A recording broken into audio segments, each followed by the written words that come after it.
ദീർഘയാത്രയ്ക്കുള്ള ടിക്കറ്റും എടുത്ത് റെയിൽവേ സ്റ്റേഷനിൽ തന്റെ ലക്ഷ്യസ്ഥാനത്തേക്കുള്ള വണ്ടിയും കാത്ത് നിൽക്കുകയായിരുന്നു അയാൾ. അപ്പോഴാണ് ആയിരക്കണക്കിന് മുഖങ്ങൾക്കിടയിൽ കാലം മായ്ക്കാത്ത ആ പഴയകാല സൗഹൃദത്തിന്റെ മുഖം തെളിയുന്നത്. തന്റെ പഴയ കോളേജ് സുഹൃത്ത് അതാ നടന്നു വരുന്നു. വർഷങ്ങളുടെ ഇടവേളയ്ക്ക് ശേഷം കണ്ടുമുട്ടിയ രണ്ടു സുഹൃത്തുക്കൾ ഓർമ്മകളുടെ ചില്ലുകൂടുകൾ തകർന്നു വീണു. ചുറ്റുമുള്ള ലോകം പോലും മറന്നുപോയ അവരുടെ സംഭാഷണത്തിനിടയിൽ കാതടപ്പിക്കുന്ന ശബ്ദത്തോടെ ചൂളം വിളിച്ചുകൊണ്ട് ട്രെയിൻ ആ പ്ലാറ്റ്ഫോമിലേക്ക് ഇരച്ചു കയറി നിന്നു. ട്രെയിനിന്റെ ശബ്ദം പോലും അവരുടെ സൗഹൃദ സംഭാഷണത്തിന് ഒരു തടസ്സമായില്ല. ആവേശത്തോടെ ഇരുവരും ട്രെയിനിലേക്ക് കയറി. എ സി കോച്ചിലെ പുഷ്ബാക്ക് സീറ്റിലേക്ക് അമർന്നിരിക്കുമ്പോൾ പുറത്തെ കൊടുംചൂട് അവർ അറിഞ്ഞതേയില്ല. വണ്ടി നീങ്ങിത്തുടങ്ങി. കഥകളും കാര്യങ്ങളും തമാശകളുമായി സമയം ചിറകുകൾ വെച്ച് പറന്നുപോയി. കുറച്ചു ദൂരം പിന്നിട്ടപ്പോഴാണ് അയാളുടെ മനസ്സിലൊരു അസ്വസ്ഥതയുടെ കനൽ എരിഞ്ഞു തുടങ്ങിയത്. പുറത്തെ കാഴ്ചകൾക്ക് എന്തോ ഒരു അപരിചിതത്വം. അയാൾ ജനാലയിലൂടെ പുറത്തേക്ക് നോക്കി. കണ്ണിലുടക്കിയത് അപരിചിതമായ സ്റ്റേഷൻ ബോർഡുകളും പരിചയമില്ലാത്ത സ്ഥലങ്ങളും. ഒരു നിമിഷം ഹൃദയം ഒന്ന് പിടച്ചു.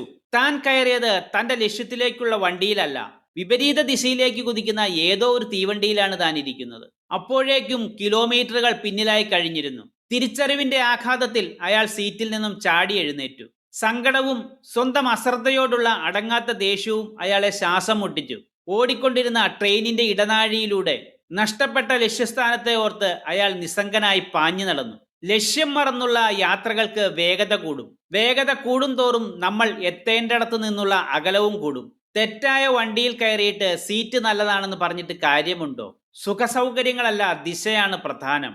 നല്ലൊരു കൂട്ടുണ്ടെങ്കിൽ, സുഖമുള്ളൊരു സീറ്റുണ്ടെങ്കിൽ നമ്മൾ പലപ്പോഴും പോകുന്ന വഴിയും പോകേണ്ട വഴിയും മറന്നുപോകും.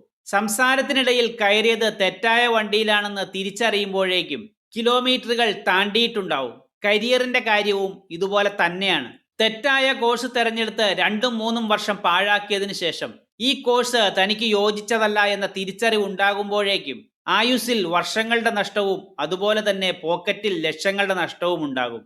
ശരിയായ കരിയർ പാതയാണ് തിരഞ്ഞെടുക്കുന്നതെങ്കിൽ ഇതുപോലുള്ള പരിതാപകരമായ അവസ്ഥകൾ ഉണ്ടാകുമായിരുന്നില്ല. ഓരോ മനുഷ്യനും ഓരോ യുണീക്ക് വ്യക്തിത്വങ്ങളാണ്. അതിനാൽ ഓരോരുത്തരുടെയും കഴിവും താല്പര്യങ്ങളും എല്ലാം വ്യത്യസ്തമായിരിക്കും. ഇത് തിരിച്ചറിയുന്നതിന് ഇന്ന് ശാസ്ത്രീയമായിട്ടുള്ള മാർഗങ്ങളുണ്ട്. സൈക്കോമെട്രിക് അനാലിസിസ് എന്ന ശാസ്ത്രീയ പ്രോസസ്സിലൂടെ കൃത്യമായിട്ടുള്ള കരിയർ പാത കണ്ടെത്തിയിരുന്നുവെങ്കിൽ ഇതുപോലുള്ള നഷ്ടങ്ങൾ ഒഴിവാക്കാമായിരുന്നു.